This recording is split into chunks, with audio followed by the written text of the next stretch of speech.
अस्सलाम वालेकुम। आज हम स्टार्ट करने लगे हैं बोज आइंस्टाइन स्टैटिस्टिक्स। ठीक है। सबसे पहले प्रीवियस लेक्चर में हमने एवरेज ऑक्यूपेशन नंबर को देखा था कि वो क्या होता है और उसका फार्मूला भी निकाला था। तो इसमें भी वही फार्मूला यूज़ होना है। दूसरी चीज़ है थर्मोडायनामिक प्रोबेबिलिटी।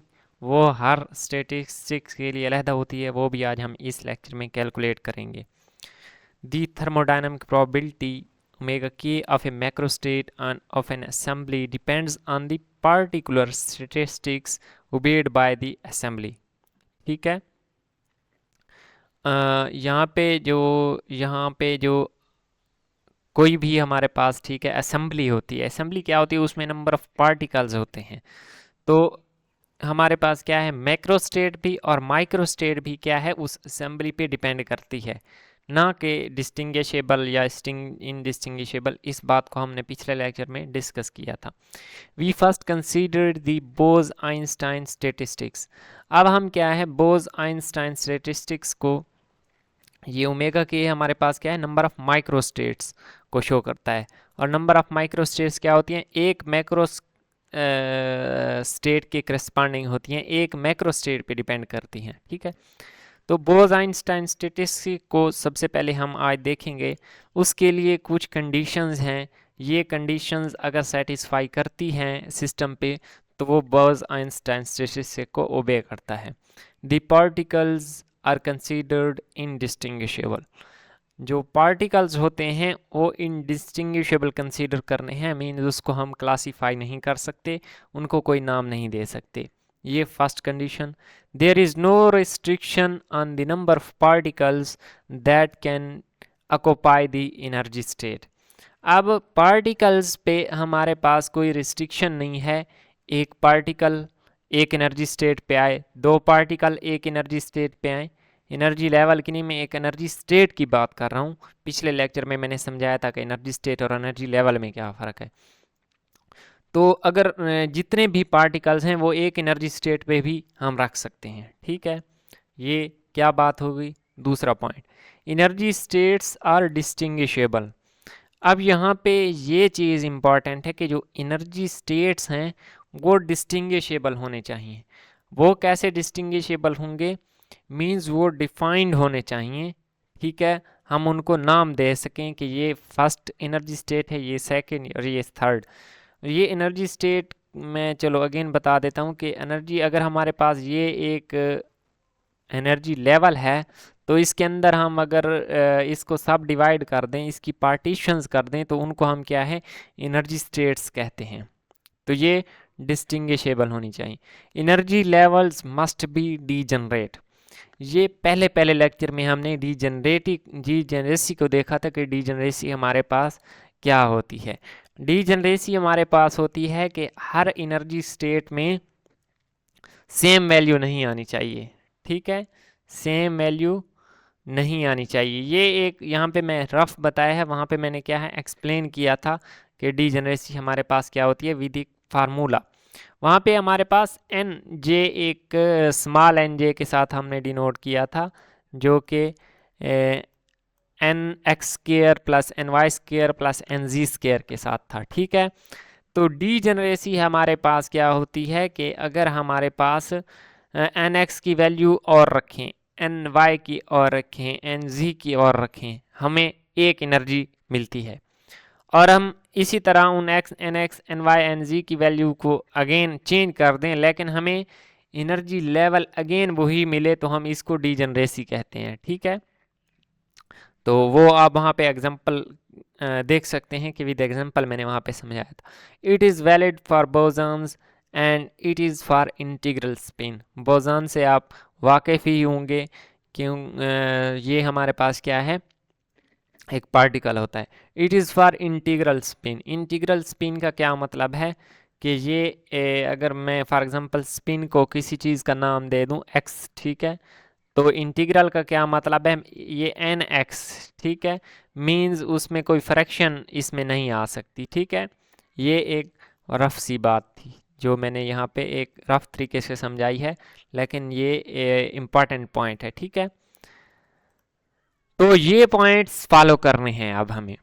अब हम आ जाते हैं, मैं लेट कर लेता हूँ कि पहले पार्टिकल्स को मैं डिस्टिंग्विशेबल करते हैं, अज्यूम कर लेते हैं कि मेरे पास 3 पार्टिकल्स हैं, ठीक है, अज्यूम कर रहा हूँ, लेकिन वो मैं अभी डिस्टिंग्विशेबल कर रहा हूँ, क्यों क्यों समझाने के लिए, बाद में हम उनको क्या है इनडिस्टिंग्विशेबल कर देंगे।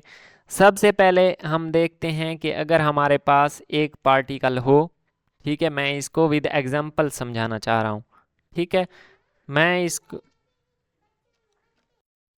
अब ये चीज़ बहुत इम्पॉर्टेंट है, क्यों इम्पॉर्टेंट है, क्योंकि हमने डी थर्मोडायनामिक प्रोबेबिलिटी को कैलकुलेट करना है इसी चीज़ को समझते हुए। एक चीज़ मैंने पिछले लेक्चर में बताई थी कि थर्मोडायनामिक प्रोबेबिलिटी हमारे पास क्या है, मल्टीप्लिकेटिव इन नेचर होती है। ये बात क्या है, उम्मीद है आप लोगों को समझ आई होगी। अब मैं इसको थोड़ा सा क्या है जनरलाइज करने लगा हूँ। अगर हमारे पास एक पार्टिकल हो, ठीक है, तो उसको अरेंज करने के हमारे पास कितने वेज होंगे। अभी हम डीजनरेसी की बात नहीं कर रहे, जीजे की बात नहीं कर रहे, मैं ये कह रहा हूँ कि अगर हमारे पास एक पार्टिकल है, ठीक है, और एक रूम है, ठीक है, या एक स्टूडेंट कह लें, एक स्टूडेंट है और वो एक रूम में आता है, उसके पास एन एन अरेंजमेंट्स में क्या है वो बैठ सकता है, ठीक है, उसके पास कितनी पॉसिबल अरेंजमेंट्स बन सकती हैं, पॉसिबल उसके बैठने के वे बन सकते हैं एन, ठीक है। अब अगर नेक्स्ट स्टूडेंट आता है तो उसके पास क्या है n-1 वेज होंगे। वो कैसे, क्योंकि एक जो वे था वो तो पहले स्टूडेंट ने क्या है वो ले लिया, ठीक है, तो ये दूसरे स्टूडेंट के लिए हमारे पास क्या है n-1। तो अगर मैं इसको जनरलाइज कर दूं तो पहले के लिए n, दूसरे के लिए n-1, तीसरे के लिए n-2, चौथे के लिए n-3, और इसी तरह चलते चलते चलते हम कहाँ पे पहुंच जाएंगे, 1 पे पहुंच जाएंगे। और ये क्या है, सिंपली हम इसको n फैक्टोरियल भी कह सकते हैं। लेकिन मैं इसी चीज़ को n फैक्टोरियल को अगर लिखना चाहूँ n+1 -1 का फैक्टोरियल, तो ये भी हमारे पास क्या है सेम बात होगी, क्या है सेम बात होगी। अब इसको थोड़ा एग्जांपल के साथ समझ लेते हैं। Let I have 2 particles a and b।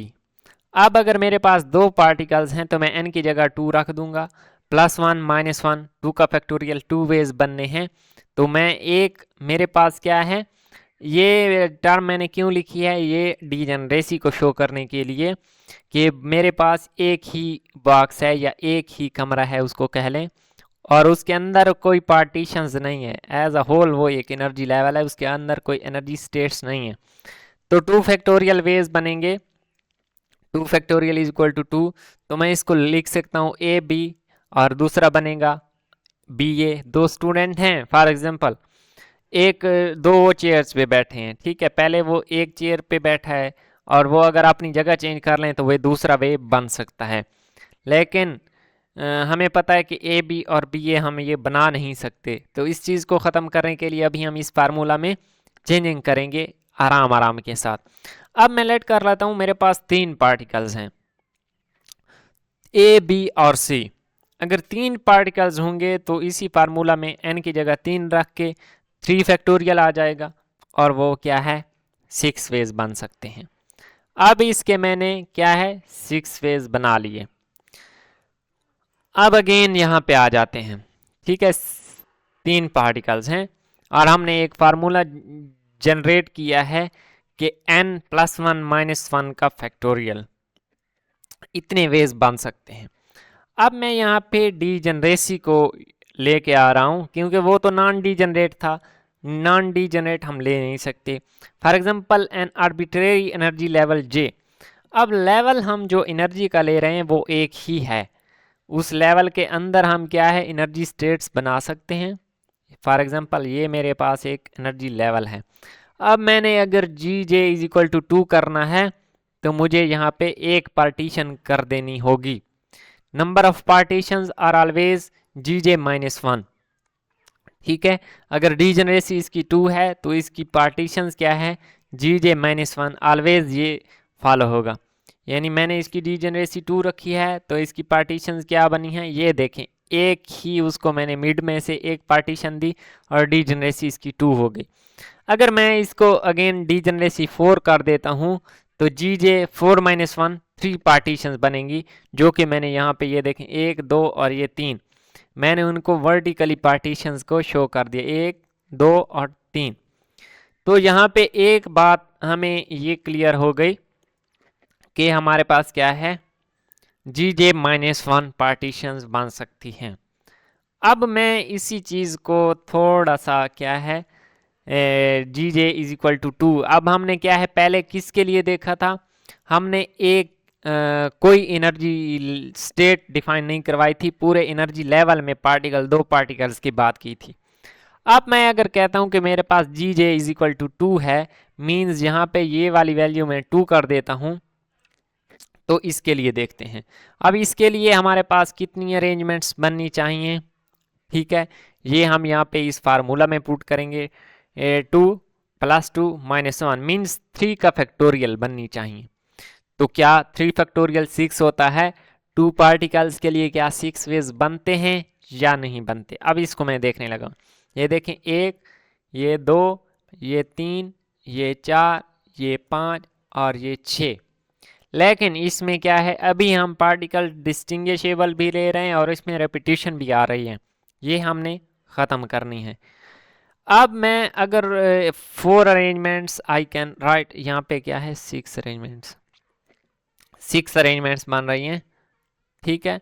अब मैं इसको क्या है इस वे से लिख सकता हूँ, 2 + 2 - 1, ठीक है। ये अभी मैंने अभी से इसको जी जे बताना शुरू कर दिया, मैं इसको आहिस्ता आहिस्ता बताना चाह रहा था कि एक सीक्वेंस के साथ।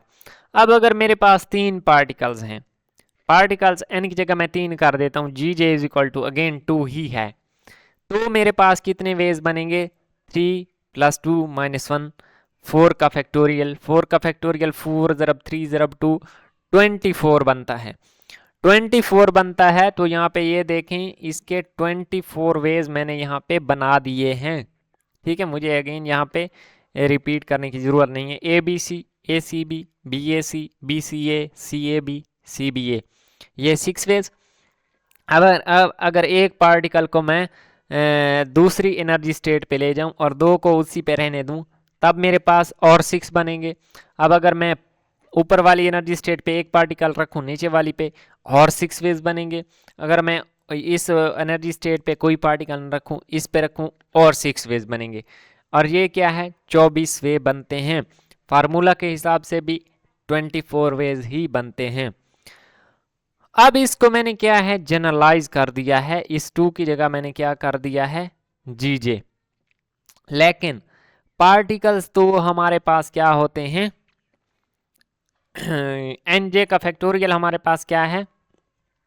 अब अगर हम n की जगह n+1 - 1 ले या n + जी जे -1 लें, तो मेरे पास क्या है ये वाली टर्म लास्ट पे आ जाएगी, ठीक है। n की जगह क्या है n+1 - 1 का फैक्टोरियल लेना है, ठीक है। तो इसको हम क्या इस तरह लिख सकते हैं। अब इससे मज़ीद भी क्या मैं आगे टर्म्स लिख सकता हूँ, हाँ मैं लिख सकता हूँ। कैसे, ये टर्म थी, इससे आगे मैं लिख सकता हूँ -1 और इसी तरह -2 -3 -4 इंटू फैक्टोरियल, तो अप टू एन जे तक, ठीक है। एन जे तक जब मैं लिखूंगा तो n j minus n j क्या है, ये टर्म खत्म हो जाएगी, तो जी जे -1 का फैक्टोरियल आ जाएगा लास्ट टर्म। लेकिन हमें पता है कि ये हमारी टर्मिनेट टर्म यही है, ये वाली, तो इससे आगे जो टर्म्स आएंगी वो हमारे पास रिपीट हो रही होंगी। अगर वो रिपीट हो रही हैं तो हमें उनको ख़त्म करने के लिए इस टर्म को दूसरी साइड पे क्या है डिवाइड करना पड़ेगा। एन जे फैक्टोरियल पे हम क्या है ये वाली टर्म डिवाइड कर देंगे। अब मैं इस चीज़ को क्या है डिवाइड करने लगा हूँ। अब मैं इसको इस चीज़ पे क्या है इसके साथ ठीक है, मैंने इसको क्या है डिवाइड कर दिया, फैक्टोरियल आना था, सिंपल सी बात है। अब इक्वेशन 1 को मैंने क्या नेम दिया था, इक्वेशन ये वाली इक्वेशन 1 है, इसमें क्या है डिवाइड कर दिया। अब डिवाइड क्यों किया है, क्योंकि ये टर्म क्या है रेपिटेशन को शो कर रही है। रेपिटेशन कैसी, ए बी और बी ए, ठीक है, ये इस तरह की रेपिटेशन, ठीक है, ये इस तरह की रेपिटेशन को ये चीज़ शो कर रही थी। अब दूसरी चीज़ है एन जे फैक्टोरियल, मैंने क्यों इस पे क्या है डिवाइड किया है। एन जे फैक्टोरियल अगर मैं डिवाइड नहीं करता तब भी मेरे पास क्या है रिपीटिशन आएगी। क्यों? क्योंकि मेरे पास जो पार्टिकल्स हैं वो डिस्टिंग्विशेबल नहीं बल्कि इनडिस्टिंग्विशेबल हैं। अब इस चीज़ को हम क्या है कंफर्म करते हैं, वो कैसे? It is confirmed it is thermodynamic probability for Bose Einstein statistics. अब हमें ये कैसे पता चलेगा कि ये थर्मोडायनामिक प्रोबेबिलिटी है? क्यों? क्योंकि हमने एनर्जी लेवल क्या है एक ही लिया हुआ है, ठीक है, एनर्जी लेवल क्या है एक है और उसमें क्या है डिफरेंट एनर्जी स्टेट्स हैं। तो एनर्जी इसको हम क्या है इसके ऊपर के लिख देते हैं कि ये एक ही मैक्रो स्टेट है, ठीक है, ये एक ही मैक्रो स्टेट है। एक मैक्रो स्टेट के अंदर डिफरेंट एनर्जी लेवल्स और डिफरेंट एनर्जी स्टेट्स हो सकती हैं, ठीक है, ये याद रखना है। अब ये एक ही मैक्रो स्टेट थी, इसके करस्पॉन्डिंग हमने क्या है इतनी अरेंजमेंट्स एटम्स की बना सकते हैं। तो ये थर्मोडायनामिक प्रोबेबिलिटी हम इसको कह सकते हैं। अब इसको हम क्या है देख लेते हैं। अब मैं यहाँ पे थोड़ा सा इसको जनरलाइज करने लगा हूँ। Omega j is equal to, अगर दो पार्टिकल्स हैं मेरे पास, ठीक है, अगर g j is equal to 2 है, फॉर पार्टिकल्स भी 2 हैं, तो 2 + 2 - 1 का फैक्टोरियल इतने वेज हमने बनाए थे, ठीक है, यहाँ ऊपर बनाए थे, मैं अभी वो आपको दिखा देता हूँ। अब अगर मैं इसको करता हूँ इतने वेज हमने क्या है बनाए थे, अगर मैं इस पे 2 फैक्टोरियल डिवाइड नहीं करता तो इसका आंसर 6 आता है, ठीक है, तो हमने इसके 6 फेज बनाए थे। लेकिन अगर मैं इस पे 2 फैक्टोरियल क्या है डिवाइड कर देता हूँ तो इसके 3 वेज बनते हैं। अब हमारे पास क्या है इसको देख लेते हैं, 2 पार्टिकल्स और डीजेनरेसी हमारे पास 2 यहाँ पे थी। अब ये देखें 2 पार्टिकल्स हैं और डीजेनरेसी हमारे पास क्या है 2 है, ठीक हो गया। अब डीजेनरेसी भी हमारे पास 2 है, पार्टिकल्स भी 2 हैं, कितनी अरेंजमेंट्स बनी हैं 3, ठीक है, तो ये वाली अरेंजमेंट ख़त्म और ये वाली अरेंजमेंट भी ख़त्म, ये वाली अरेंजमेंट भी ख़त्म। ये कैसे मैंने ख़त्म कर दी? क्यों? अब देखें पार्टिकल्स हमारे पास डिस्टिंग्विशेबल हैं इनडिस्टिंगल, तो यहाँ पे मैं एक डॉट लगा दूंगा और यहाँ पे ये ख़त्म हो गया। अब मैं किसी भी अरेंजमेंट को इस तरह बना नहीं सकता क्योंकि पार्टिकल्स 2 हैं। अब मैं इस ऊपर वाली स्टेट पे 2 नहीं रख सकता। अब नेक्स्ट मैं क्रिएट कर लेता हूँ एक पार्टिकल यहाँ पे, एक पार्टिकल यहाँ पे। क्योंकि मुझे रिपीटिशन नहीं करनी तो मैं अगेन इस तरह की स्टेट भी नहीं बना सकता, ठीक है। अब ये वाली क्या है इसी तरह थी, ये भी ख़त्म। अब मैंने क्या है अब 2 पार्टिकल्स को सिर्फ नीचे ले आया हूँ, ठीक है। अब इसके अगर कोई सिमिलर थी तो वो भी मुझे क्रॉस करनी पड़ेगी। तो कितनी अरेंजमेंट्स बनी हैं 3। अब अगर हमने पार्टिकल्स को इनडिस्टिंग्विशेबल किया है तो कितनी अरेंजमेंट्स बनी हैं 3, ये हमने फार्मूला से प्रूव कर लिया। अब अगर मैं एन जे को 3 कर लूँ, ठीक है, अगर एन जे को मैं 3 कर लूँ तब मेरे पास क्या होगा 4 अरेंजमेंट्स बननी चाहिए, ठीक है। तो ये एग्जांपल भी हमने देखी थी फॉर डिस्टिंग्विशेबल पार्टिकल्स। अब इस ऊपर यहाँ पे 3 पार्टिकल्स आ चुके हैं, ठीक है, तो ये वाली सारी ख़त्म हो जाएंगी क्योंकि ये उसकी रेपिटेशन को शो कर रही हैं। अब ऊपर 2 पार्टिकल्स और यहाँ पे इस स्टेट पे 1, ये सारी उसकी रेपिटेशन को शो कर रही हैं, ये ख़त्म।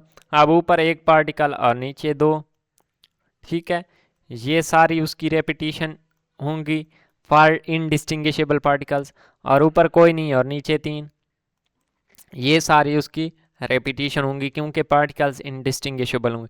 तो 1 2 और 3 4 अरेंजमेंट्स ही बन सकती हैं हमारे पास इनडिस्टिंग्विशेबल पार्टिकल्स के लिए। उम्मीद है आप लोग को ये स्टेप समझ आया होगा। अब सी अबव एग्जाम्पल एंड कन्फर्म, अब हमने क्या है कन्फर्म भी कर लिया है। Hence, this is the formula for thermodynamic probability of Bose-Einstein statistics. अभी हमने क्या है इसको मैं वैसे तो ओमेगा के शो करते हैं लेकिन ओमेगा जे क्यों कर रहे हैं?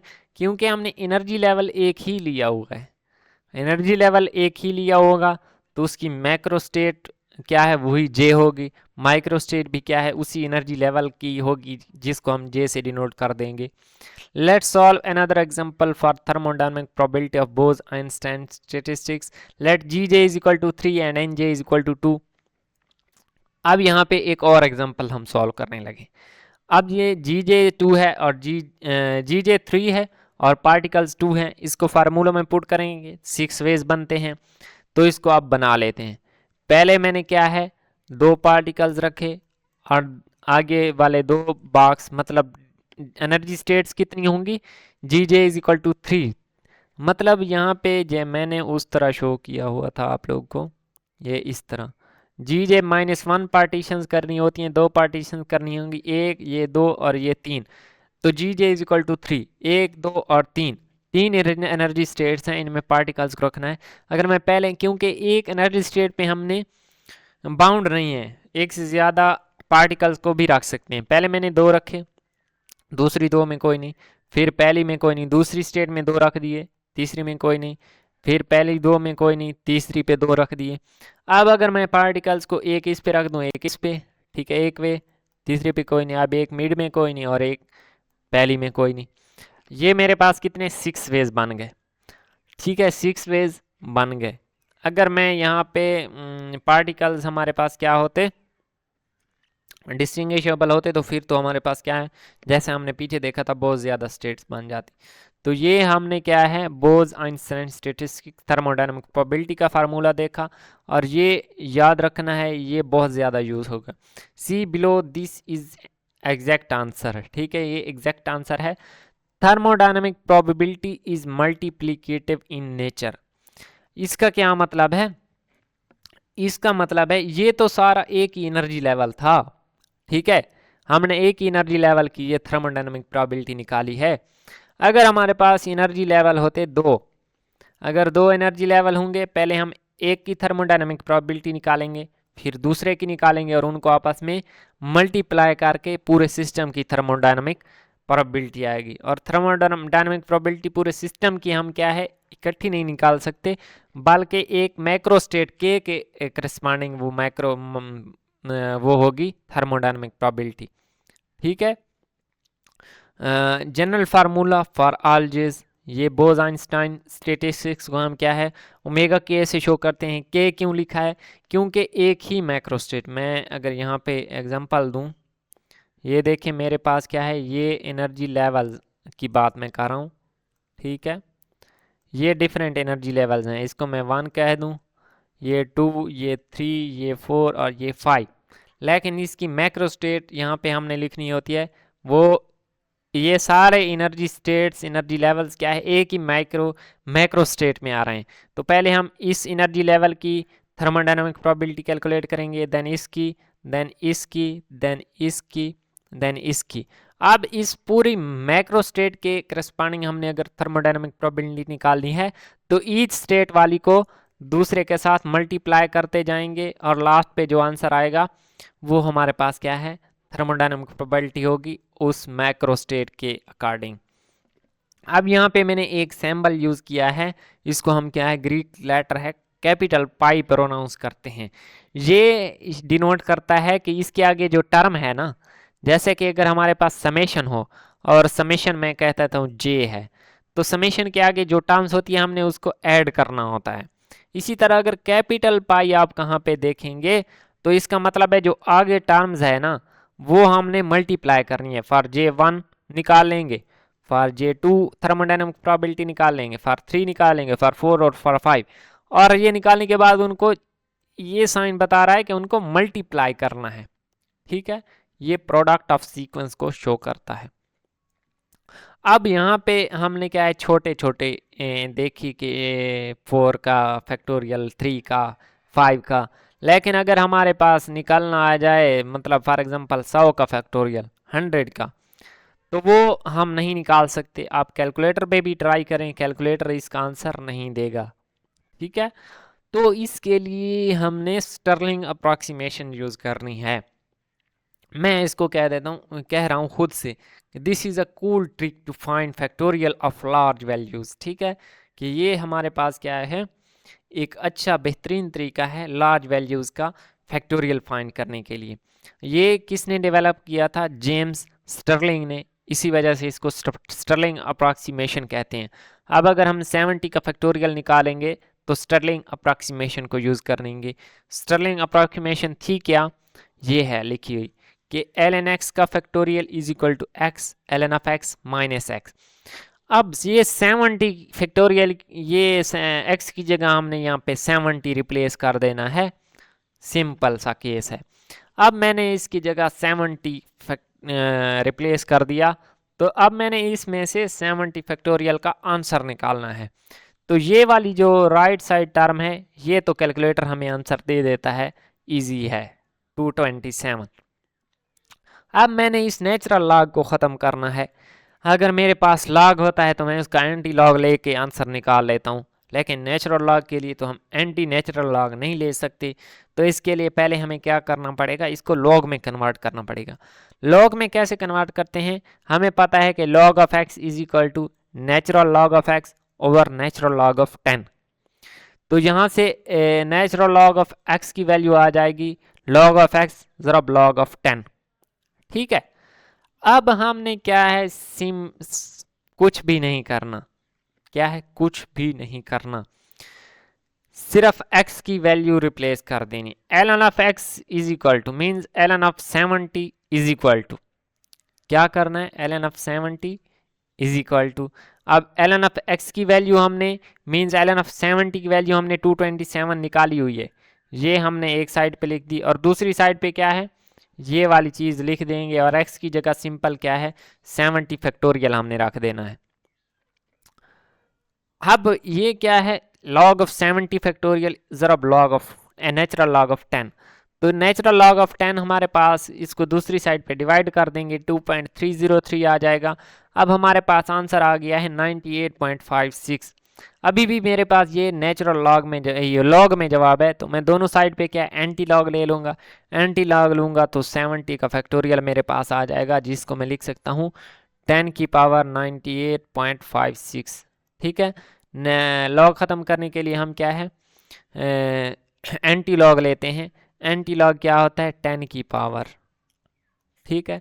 इस साइड पे भी इसको 10 की पावर, तो ये आपस में कैंसिल हो जाएगा और ये 10 की पावर 98.6 आ जाएगा। अगर किसी पॉइंट की समझ नहीं आई तो कमेंट सेक्शन में पूछ सकते हैं। नेक्स्ट लेक्चर में हम क्या है, प्रॉपर एक एग्जांपल के साथ बोस-आइंस्टाइन स्टैटिस्टिक्स को देखेंगे और प्रॉपर एग्जांपल के साथ थर्मोडायनामिक प्रोबेबिलिटी निकालेंगे, उसके मैक्रोस्टेट्स कैसे बनती हैं, ऑक्यूपेशन नंबर कैसे बनते हैं, एवरेज ऑक्यूपेशन नंबर क्या है, वो सारी हम क्या है एक एग्जांपल सॉल्व करके निकालेंगे। ठीक है, मिलते हैं नेक्स्ट वीडियो में। अल्लाह हाफिज़।